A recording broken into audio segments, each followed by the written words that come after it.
I think what one can say is that there is increased regulatory scrutiny on the part of the SEC and CFTC, which is a very positive development.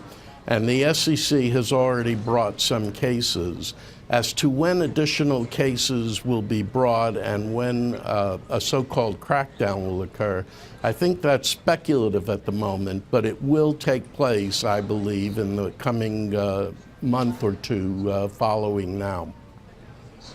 Okay, that's pretty soon. Paul, what's your expectation of what this is going to do of the price of particularly Bitcoin? Because every Lyft or Uber I get into, if they find out that I work for CNBC, they're asking me about Bitcoin. It's certainly become just a broad consumer, at least question. Should people have their money in this?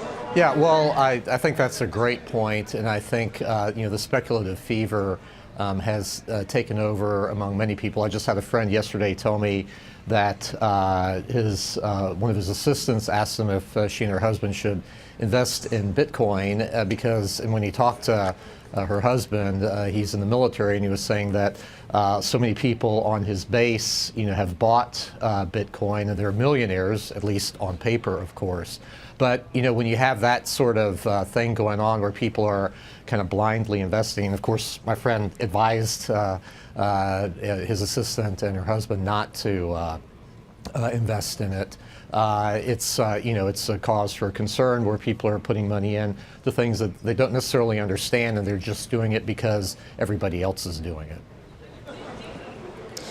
Gentlemen, we're going to take a short break. Hope you'll stay with us as we take you to the White House. I guess not quite yet. Harvey Pitt, my question might be, do you envision a global standard for these currencies, or maybe among a block of countries? How much can various countries agree on, I don't know, some kind of regulatory framework? I think there's a real likelihood first that the more responsible elements of the cryptocurrency community will themselves develop standards. I think Paul Atkins is working with some folks in that direction, which is a very positive effort. But I also believe that there will be a very positive effort made in the global community to come up with standards and discipline. And I think that there will be a real success in that effort once the countries start focusing on this. Paul, initial coin offerings have been coming under fire lately. Good or bad?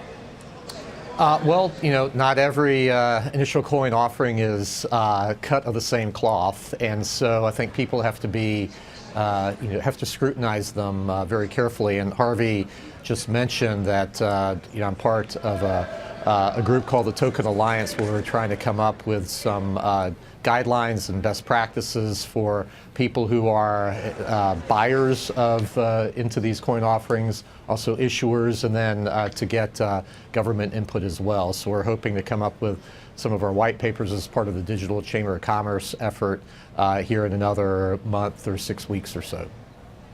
Harvey, you think this is going to end up at a point where the anonymity feature of a lot of these cryptocurrencies, at least maybe at core, it doesn't get voided out, but is the government going to want to know the nature of these transactions and be able to follow the money, perhaps even globally, when all is said and done here?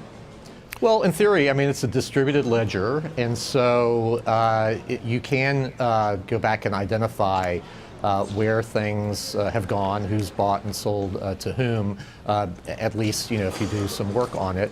So that part, these things should be like Bitcoin. It's basically a peer-to-peer payment system, and so therefore, there's some utility in that.